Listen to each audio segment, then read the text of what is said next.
What is it?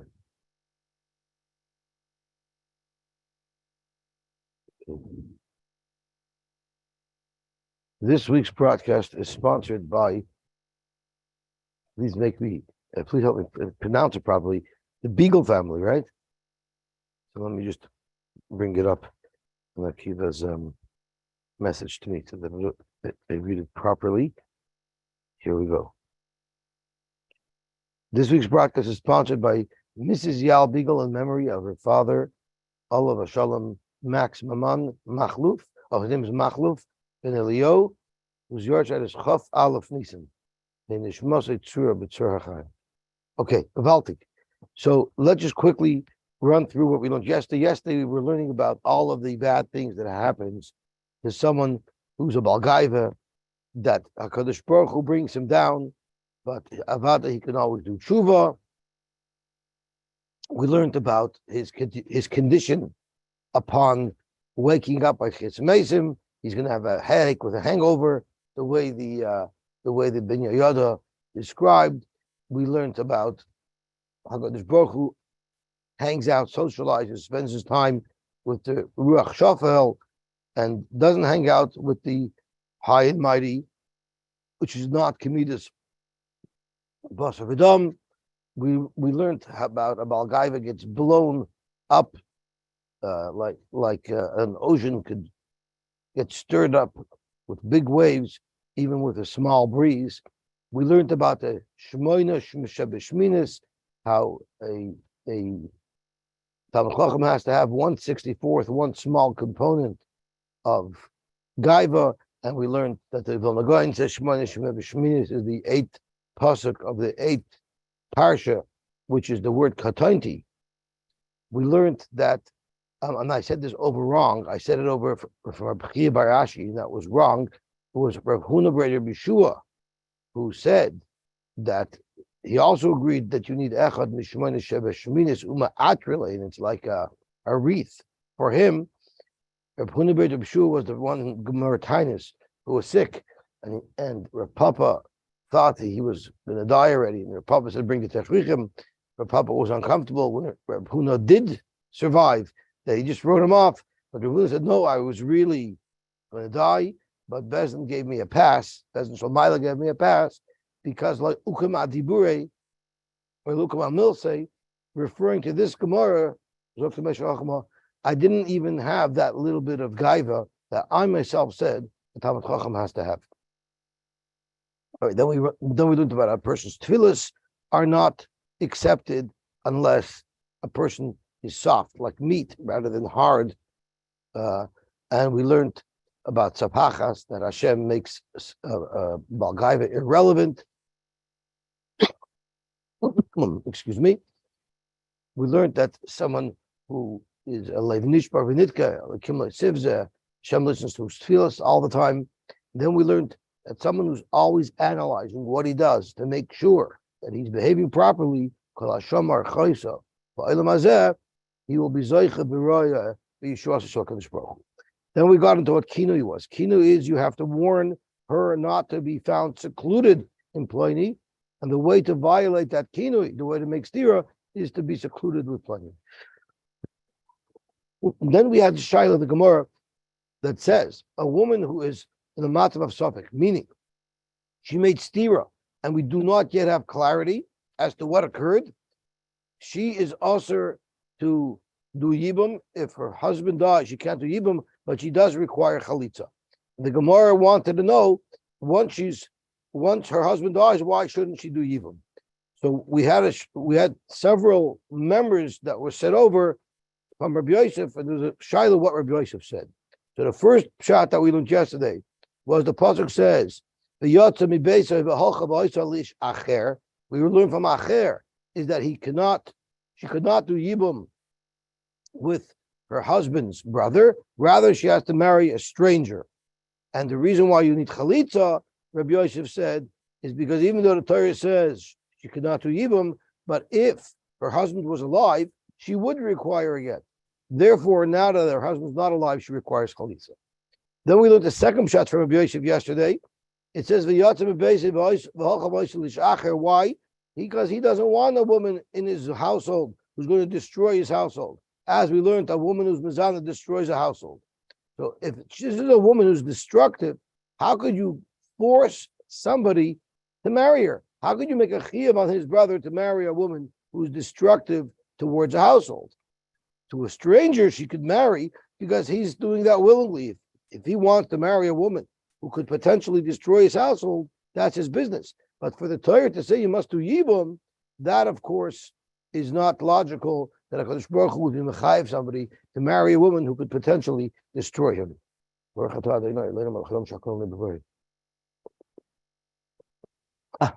Thank you, Moti. See, now coffee and shoulders even more geschmack because they're harder to get at home. Okay, Zok to Gemara.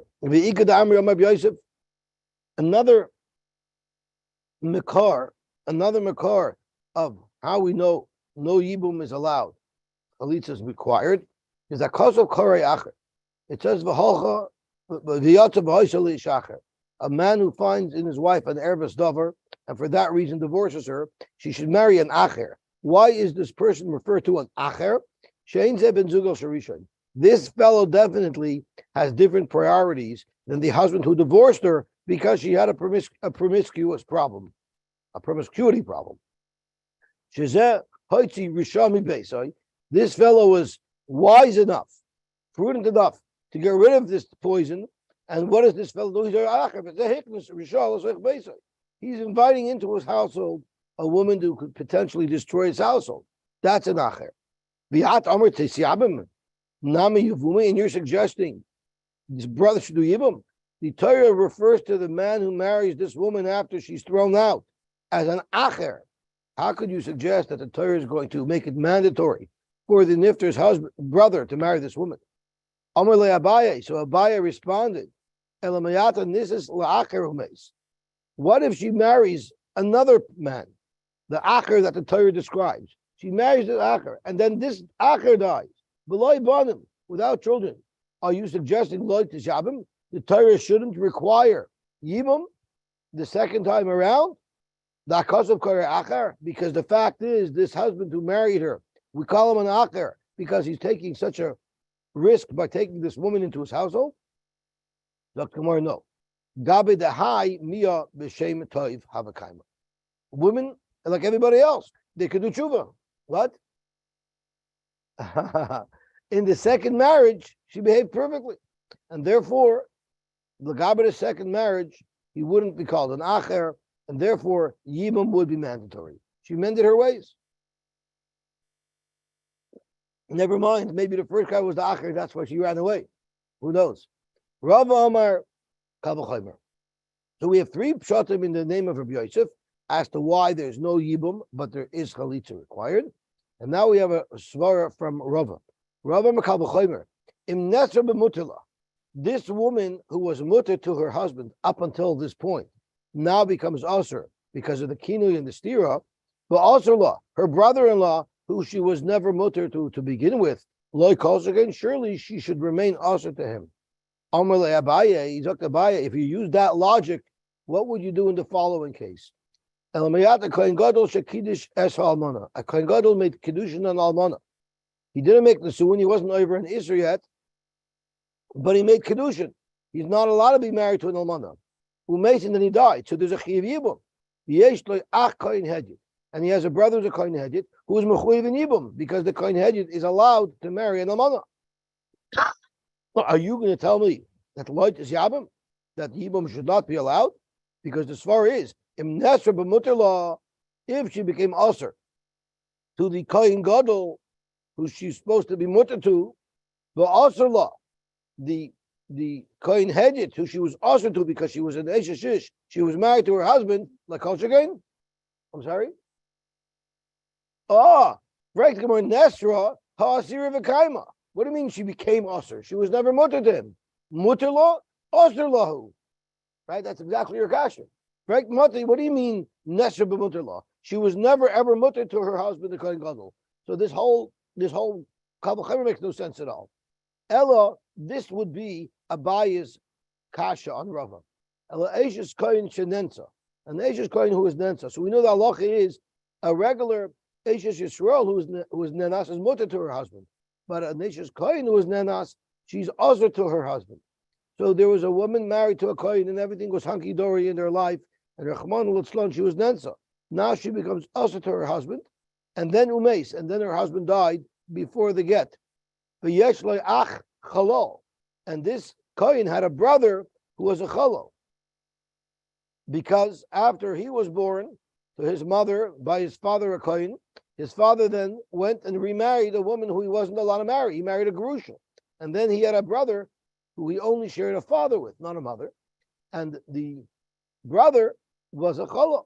So a chalol is allowed to marry a woman who is nensa, because he has the status of a regular Yisrael. Are you going to suggest, Rava, that loitis yabim, Yibam won't be allowed here? Because of Nesher b'mutter law, if she became usher to the Kohen, who she was mutter to up until she was nenas, but usher law, her brother-in-law, who she's usher to because she's married to his brother, like Kalshkin, surely it should be usher. But Allah is in fact that he does do Yibam. So according to your logic, Rava, he shouldn't be able to do Yibam. And for the Gemara, there's a very big difference between the case of Rava's Kal V'Chomer and the case that Abaye wants to compare. Onis be Yisrael Mishrishari. By a Yisrael, Onis is mutter. The Gabed Ahai Leki Yisura. When do we say this Kal V'Chomer? This is if they're both in the same boat. Meaning, either brother, if the wife would be Mizana Tachtov, she would become Osir. There we'll say Im Nesra b'Mutullah, but also law like Kolshake. But when we're talking about someone who doesn't have the who B'chalal is not governed by the Yisurim that his brother is governed by, there would be no such taina. Zokt Rashi, Leki Yisura, the Etlehu Heter Gomer, by the brother who was a Chalal, marrying an Almana is 100% mutter. I'm sorry, by the brother who is a cholo, marrying a woman who is nenas is completely mutter.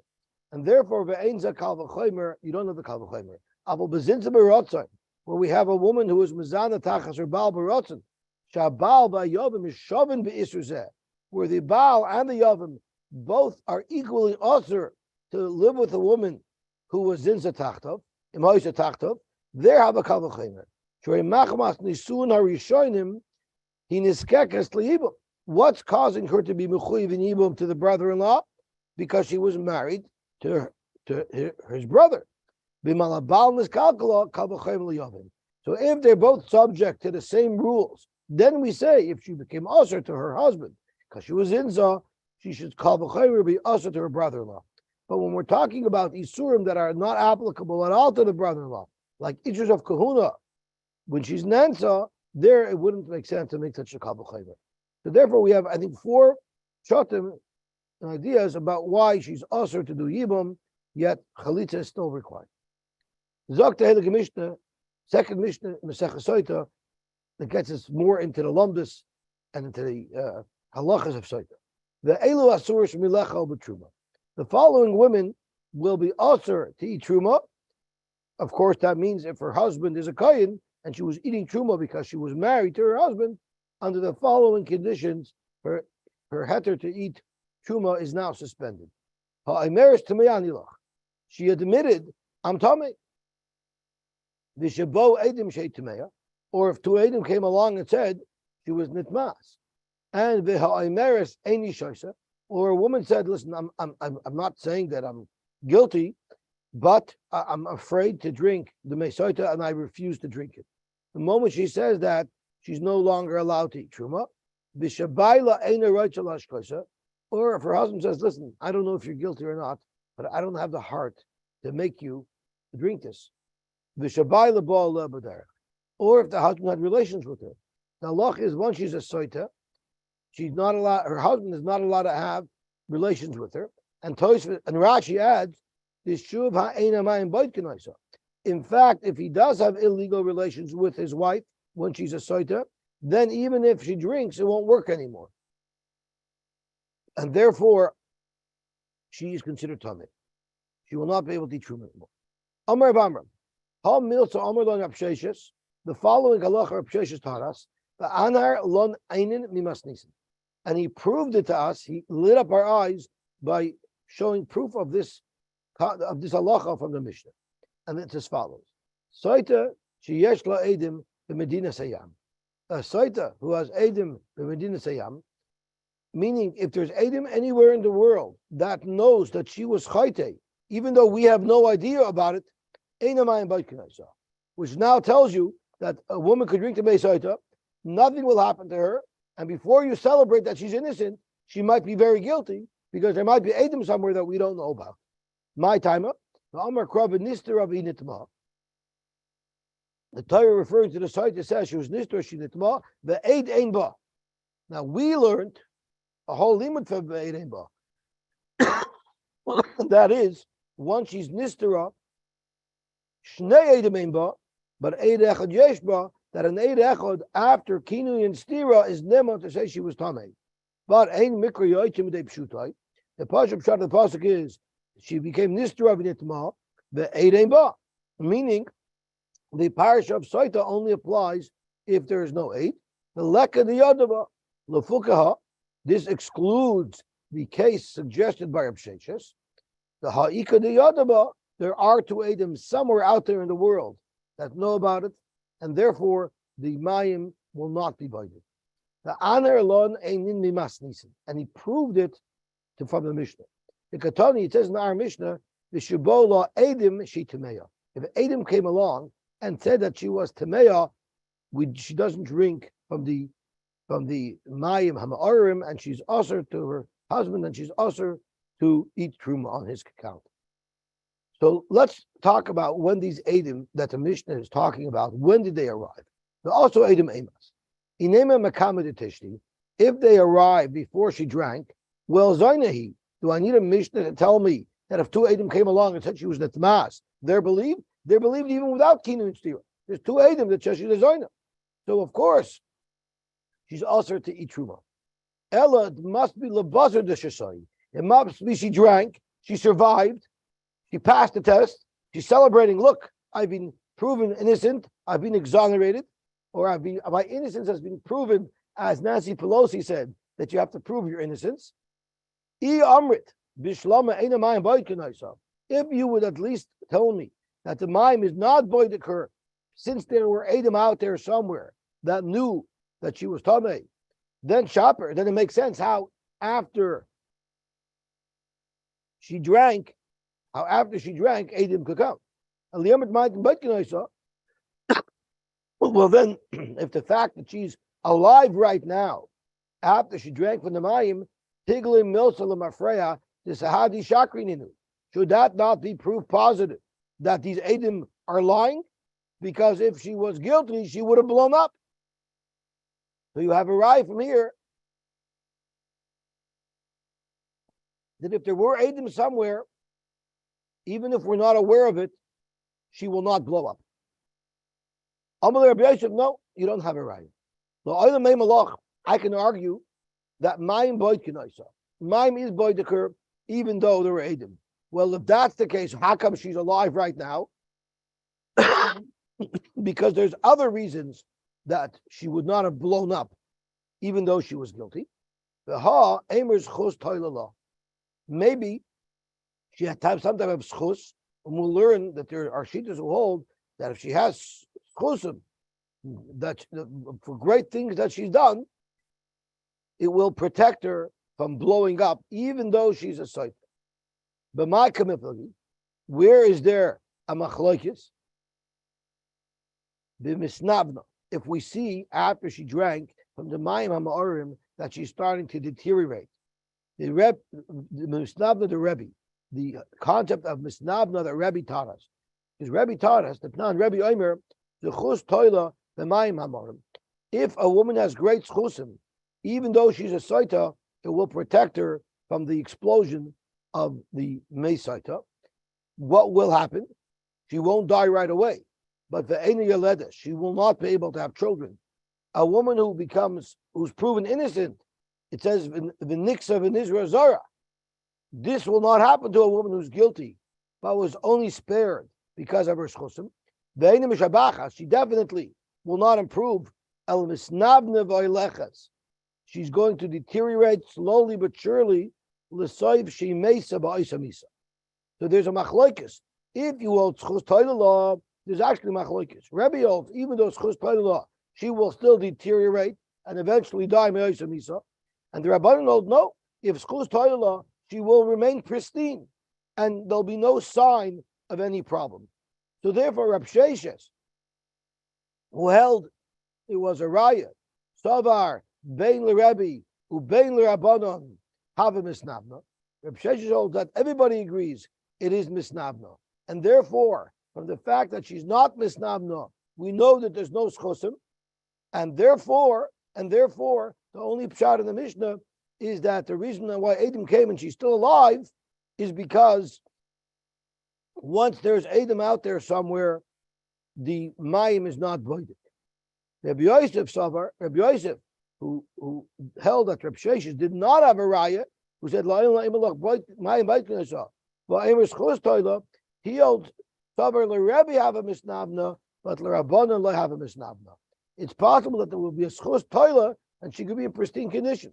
So this woman is in pristine condition, and Adam come along and Adam say that she's tamei. According to Reb Sheshes, we know it wasn't because of the schus that was toilah, because she's not deteriorating, yet she's still alive. It must be because since they were Adam, the mayim won't be voided. But if you hold like, if Yosef will hold that according to the Rabbanon, she's not misnabna, we'll say, you know why she's alive? Not because there was Adam. She's alive because she had schusim, and the schusim protected her. So therefore, whether or not you hold that when the schus protects her, she's misnabna v'haylach or not, will control whether or not we have a raya from our Mishnah that the fact that our Adam will also make it that the mayim shouldn't be voided. Because you have a woman here who's alive, and there's Adam who come along and say that she's tamei. The question would be, if she's tamei, why wouldn't she be deteriorating? According to Rabbi Yosef, she's not deteriorating because she had schusim that protect her.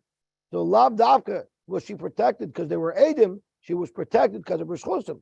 But according to Rabbi Sheshes, the only reason why she would be protected would be because of the Adam, because if it was her schusim, she would have seen deterioration in it. Adam of Tumah. Most of Rab Shimi Barashi. Rab Shimi Barashi had a kasha. Rab Shimon said, "Ein schos toila b'mayim amon." Rab Shimon held that this whole concept that we said that if she has schusim, it will protect her. No such thing. Nothing protects her from mayim amorim. You know why nothing can protect her from mayim amorim? Because if you hold that she could get a protection in any way from mayim amorim, you've basically lost the full power of the Mesoita. Because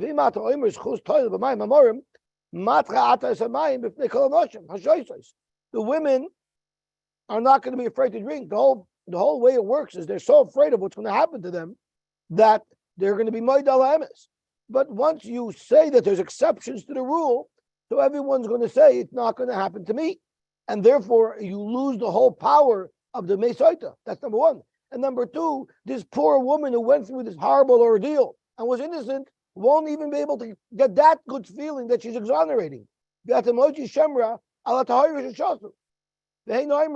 Yenta friends are going to say, she's really guilty. So Sai won't be a deterrent, and Sai, she doesn't even get the benefit of coming clean. So you can't undermine the entire Mesoita, and therefore Mesoita works 100%. There's no way out of it. Correct, Gemara. Based on Rab Shimon's reasoning, you should say the same thing if there's Adam. I would have the same argument. How could you, Rab Sheshes, say that it protects her? If she drinks and she comes out clean, they're not going to say she was clean. They're going to say, so according to Rab Shimon, it's impossible to argue that anything should protect her, even Adam, because then it undermines the whole clarification of the Mesoita. So you're 100% right. You're asking me according to Rab Shimon. Rab Shimon, me discussed loy taldi, Adam nami loy talu. Rab Sheshes said that I commented that Eidim will stop the mine from happening, that's not according to Reb Shimon. You're right. Reb Shimon says nothing stops the mine from working. Not Schusim and not Eidim. Gewaltig. I just want to pick up on something in the side. If you look in our Mishnah says that if she says Tamei she doesn't drink, and she's usher to her husband. But that Tamei only works.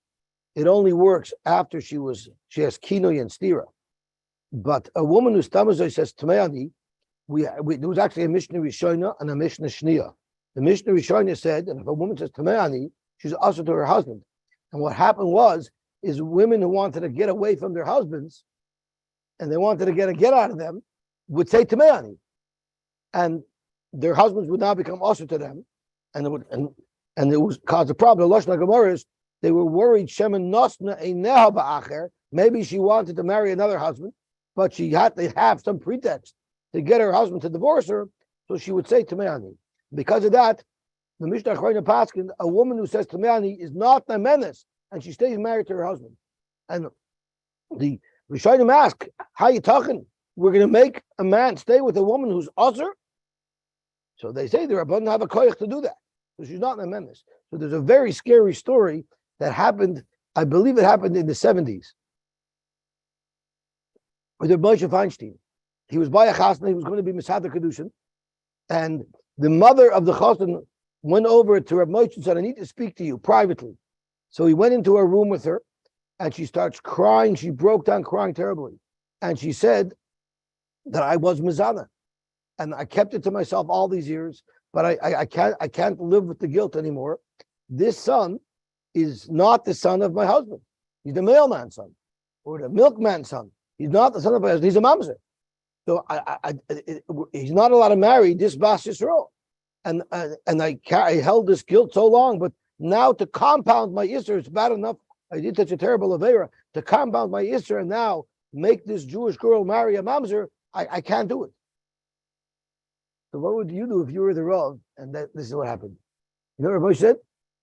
Ain't in the menace. Let's go to the chuppah. That's all. Ain't on the menace. The Mishnah says she's not in the menace. Let's go to the chuppah. And he went right to the chuppah and married him off. He said, Moshe Paskin the Torah. It's like what the Chaim said yesterday. You could have every Rebbe saying, I know the husband's alive. Halacha is halacha. You follow the look in the gang of Atar. Without even skipping a beat, Moshe went, what's that? Yeah. Without skipping a beat, he went straight to the chuppah.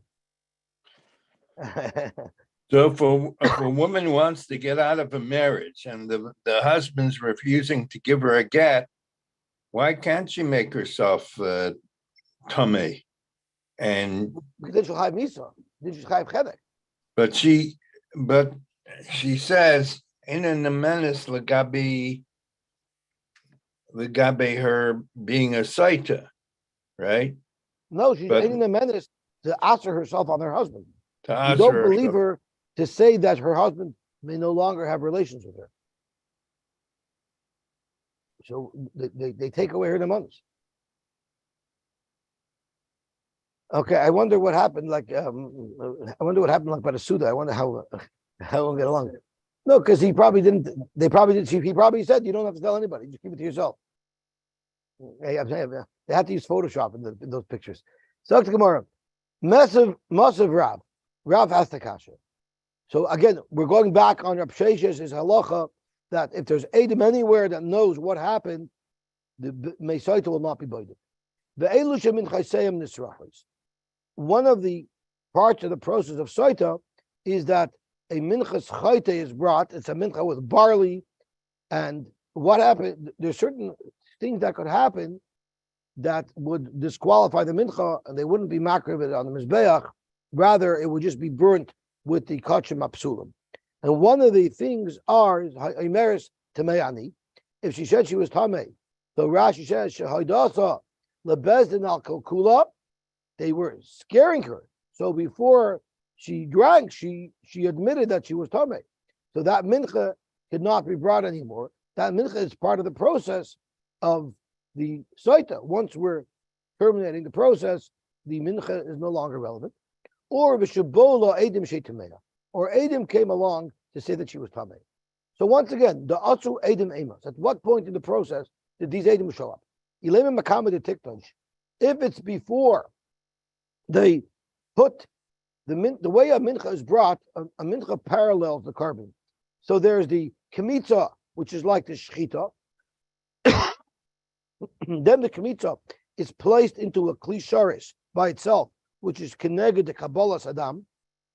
When it's placed into the klisharis, now it gets a kedusha saguf. Then they take the keli with the kemitza towards the mizbeach, which is the ilacha, and then they put the kemitza on the mizbeach, which is keneged the zrika. So if the edim came even before they were mekadeshet v'chlisharis, well then teipek lechulin, let it go lechulin. So I'm mistaken. We're talking about before the original mincha was even placed into the klisharis. Originally, when they're makdish the flour for the mincha, it only has kedushas domim.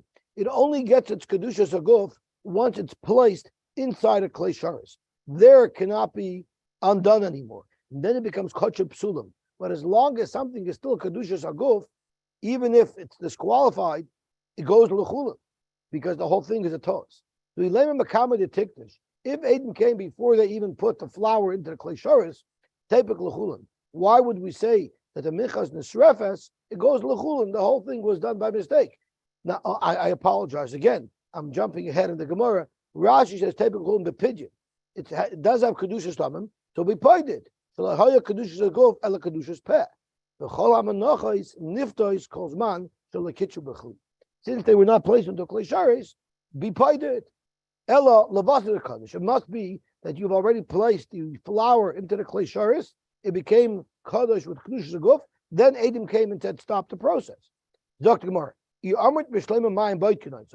if the mine would be boited occur, had the Adam not come, we didn't know about these Adam, but there are Adam somewhere, but they had not showed up, the mine would have been boited occur. Well, that means the process was going up until the Adam actually came. So therefore, when you were actually makdish this flour, it was not betos. It was legit, because even though they were Adam, it was still going to work. The process was still going to work. Except the Adam didn't show up yet. Alma bas mikdash umikravi. It must be that the fact that there was Adam had no impact on the validity of this carbon, because the process was still ongoing, and had the Adam not come, everything would have worked. So therefore, therefore, there was an original kedusha, because the carbon was being brought under the right pretext that it would work. Therefore, once the Adam do come, we have a perfectly kosher mincha that suddenly got stopped.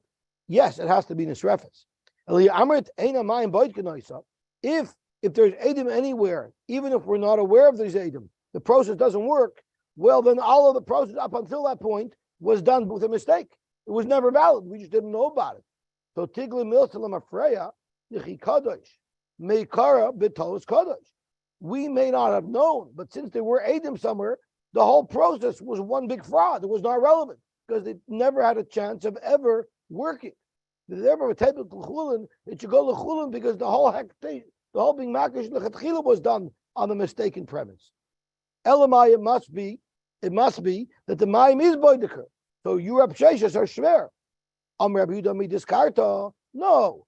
You know what happened? You know what the Adam came along and said? Not that she was mizana based on her original stira.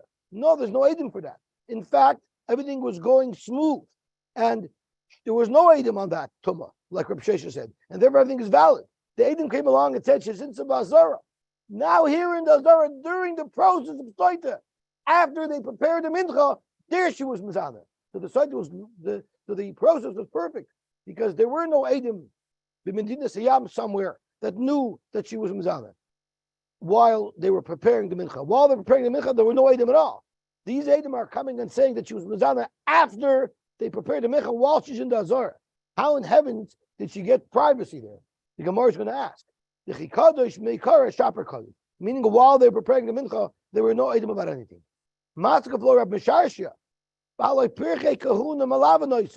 She's never left alone. The Pirchei Kahuna walk with her everywhere.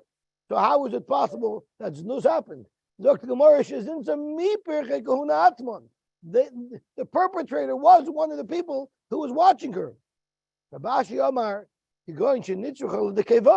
needed to go to the bathroom. Do they keep her locked up the whole time that they don't let her move? If she needs to use the bathroom, they let her go.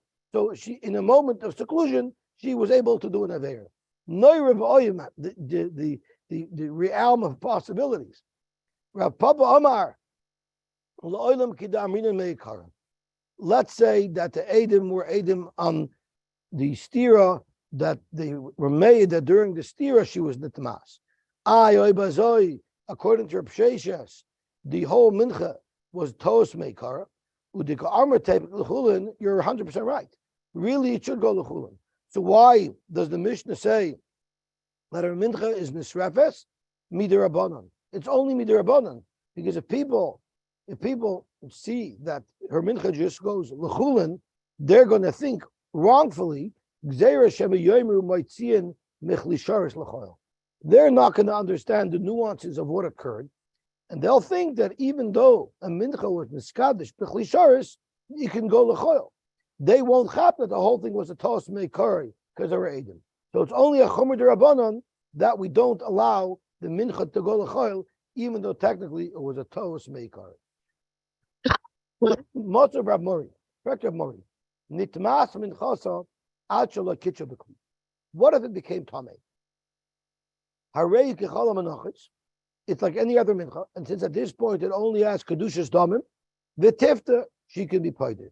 But mishakitcha bekli, once the mincha already became kedushas agov, and then it became tamei, harehi kechol menachos. It's like any menachos that have already acquired kedushas agov. This is sarf. They're like krochim that became tamei. They get burnt. What happens if kiddush akaimates? So now they took the kmitza and they put the kmitza into another clay shards. The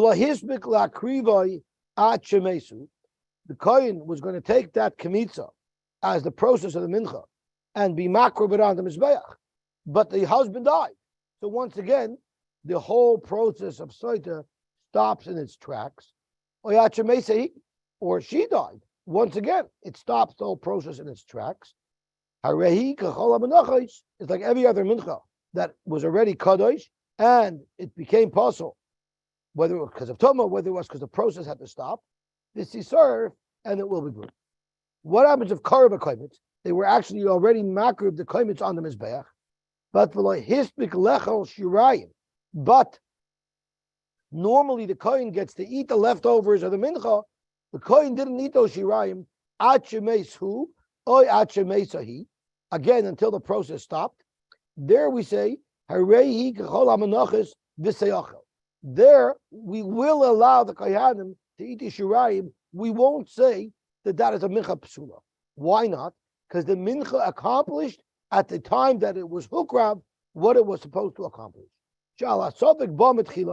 It came as part of the process of the suffix of the soita, and it did what it was supposed to do. Kippur sveka, and the Rishonim tell us it doesn't mean it's machaper her aveira. It means it accomplished what it had to do in the process of soita. So now it's a regular good mincha. Just because now it's not relevant, the kohanim can still eat the shirayim isn't possible. But bola edem shitameya. But if Edom came along and said that she was tamei, now this doesn't mean after the Kemitza was brought. This is going back to the beginning. It was Kiddush HaKoimetz, and they weren't Makrav the Koimetz yet, and before they had a chance to be Makrav the Kemitza, Edom came along and said that she's Tameya. There it's Minchasa Nitzrepes. There her Mericha gets burnt, because once again it interrupts the process before it did its job. What happens if it was Nimtzu Eideha Zoimimin? Her Edom came out that they were Zoimimin. Which Edom were Zoimimin? Edei Stirasa Shal Yedeim Bo Lekach Leprak. So what caused this whole process? Two Edom came along and said that she was Nistera. What happens if the Edom that said were Nistera became Zoimimin? Two Edom said that we saw this woman seclude with that man on this and this date and this place, and two Eidim came along and said, you weren't in the Chelsea hotel on that day and that time, you were by the coastal. So how is it possible that you saw them? So now the whole premise for this whole Sotah had been eliminated. So the halacha is minchas chulin, her mincha is lechulin the ganze. Break the Gemara. How could you say it's minchas chulin? Why don't you say there's a gzeira? You just said that even though it's possible and really me'ikar din, it should go lechulin because the whole thing was a toast me'ikari, right? If her edim was zaymin, the whole mincha was a toast me'ikari, it could never have worked. Why did you say the minchas was nisrefes if there's edim somewhere in the world? Because people are going to make a mistake and think that even though it was already b'chli sharis, it goes lechulin. I'm sorry? Where there were two edim somewhere in the world that knew that she was tamei, and they came and said witness that she was tamei after the kaimitz was already in the klishari. So